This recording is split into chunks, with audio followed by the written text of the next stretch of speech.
पर्यटन मंत्री जयवीर सिंह ने क्रिकेट को राजनीति का हिस्सा बनाने वाले लोगों पर साधा निशाना। फिरोजाबाद में एक स्कूल के खेल कार्यक्रम में शामिल होने पहुंचे यूपी के कैबिनेट मंत्री ठाकुर जयवीर सिंह ने चुनावों में क्रिकेट को राजनीति का हिस्सा बनाने वाले लोगों पर निशाना साधा। उन्होंने कहा, खेलों को राजनीति से अलग रखने और आपस में भाईचारा बनाने की बात कही। वहीं देश में जहां एक तरफ इंडिया और ऑस्ट्रेलिया के बीच एक क्रिकेट मैच के बाद चुनावों में खेल पर राजनीति हो रही है, वहीं मंत्री जी ने इसे राजनीति से अलग रखने की बात कही है। अराऊ में शुरू हुए 3 दिवसीय कराटे प्रतियोगिता में शिरकत करने पहुंचे पर्यटन एवं संस्कृति मंत्री ठाकुर जयवीर सिंह ने खेलों को लेकर कहा कि यह खेल ही हमें फिट रखते हैं। इसमें एक पक्ष हारता है और एक पक्ष जीतता है। इसे खेल की तरह हमें आपस में मिलजुल कर आनंद लेना चाहिए।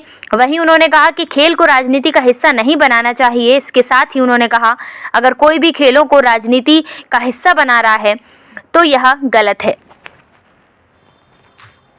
बनने वाली और गंवार नहीं, खेलों के माध्यम से हम लोग स्वयं को भी फिट रख सकते हैं और स्वयं के साथ साथ अपने परिवार का, क्षेत्र का, जिले का, प्रदेश का, देश का नाम विश्व स्तर पर ले जाने की भी अपार संभावनाएं देने का काम हमारी सरकार के द्वारा लगातार किया जा रहा है।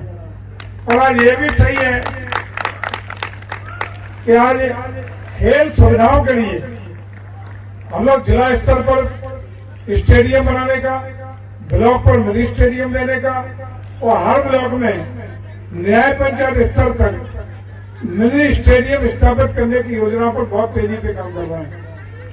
और बहुत दिन दूर नहीं कि चाहे हमारे मार्शल आर्ट की प्रतियोगिताएं हो या विभिन्न प्रकार की खो खो, कबड्डी, वॉलीबॉल जैसी तमाम प्रतियोगिताएं जो गांव के बच्चे गिल्ली डंडा से लेकर के वॉलीबॉल, कबड्डी, ऐसा भारत का, अपने प्रदेश का, अपने गांव का खेल हुआ करता था, उसको पुनर्जीवित करते हुए बच्चों के स्वास्थ्य के लिए, उनके मनोरंजन के लिए भी बढ़ाने का काम कर रहे हैं। और ये बहुत ही शुभ लक्षण है।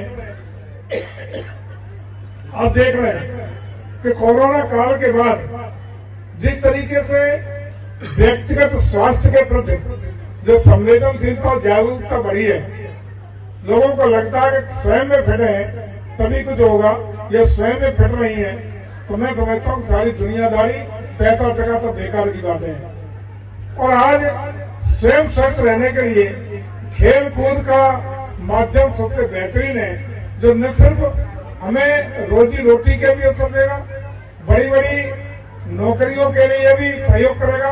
अब तो खेल कूद के जो बच्चे आते हैं स्पोर्ट्स कोटा उत्साहित रहते हैं और प्रोत्साहन करने का काम करते रहते हैं। आपने देखा होगा कि गांव तक खेलो इंडिया, सांसद खेलकूद प्रतियोगिता, इस तरह के तमाम तरीके से प्रोत्साहित करने वाले कार्यक्रम लगातार सत्ता रूप से भारत सरकार और प्रदेश सरकार दोनों मिलकर कर रहे हैं। और इसी के तहत हम लोगों ने गांव तक स्टेडियम, खेल सुविधाएं, खेल उपकरण देने का भी काम किया है और उसके अच्छे परिणाम भी आने शुरू हुए हैं।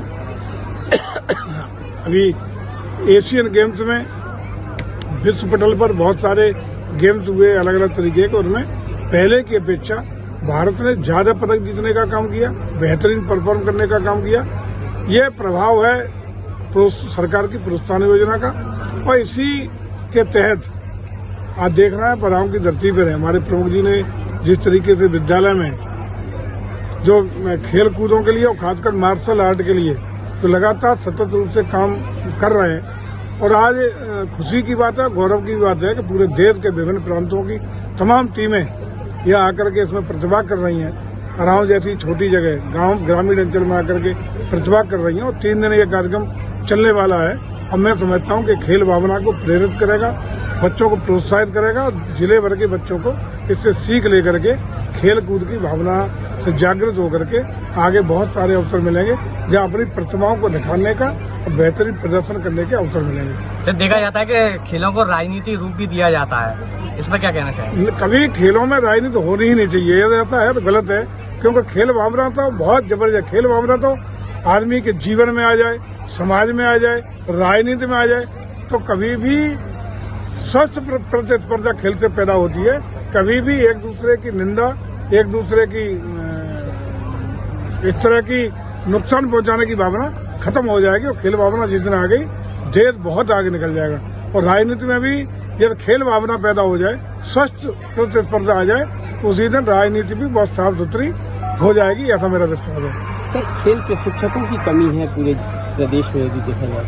नहीं, हम लोग खेल प्रशिक्षक प्रयास कर रहे हैं कि जहाँ जहाँ कमियाँ आई या जो लोग रिटायर हो गए हैं, तमाम सेवाएं 60 साल की अपनी पूरी करके सेवानिवृत्ति ले चुके हैं, उनके स्थान पर आयोग के माध्यम से भी कर रहे हैं और बाहर से भी हम लोगों ने समझौते करके अनुबंध के आधार पर तमाम लोगों को प्रशिक्षक के रूप में सेवा लेने का काम कर रहे हैं।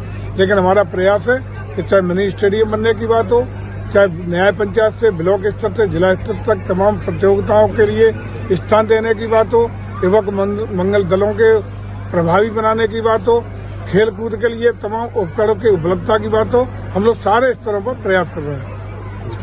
फिरोजाबाद में खुल गया Adore unisex salon and academy hair fixing. एक छत के नीचे लेडीज एंड जेंट्स के लिए सभी सुविधाएं उपलब्ध। Adore unisex salon and academy.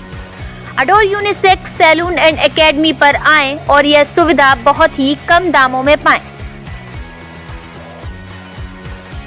Hair fixing, training academy, bridal makeup, manicure, pedicure, rebonding, keratin, smoothing, nanoplastia, fashion colour, party makeup, engagement makeup. Adore unisex salon and academy, पता MG road, Trends mall के नीचे, ICICI bank के सामने। Mobile number Javed 9045511998।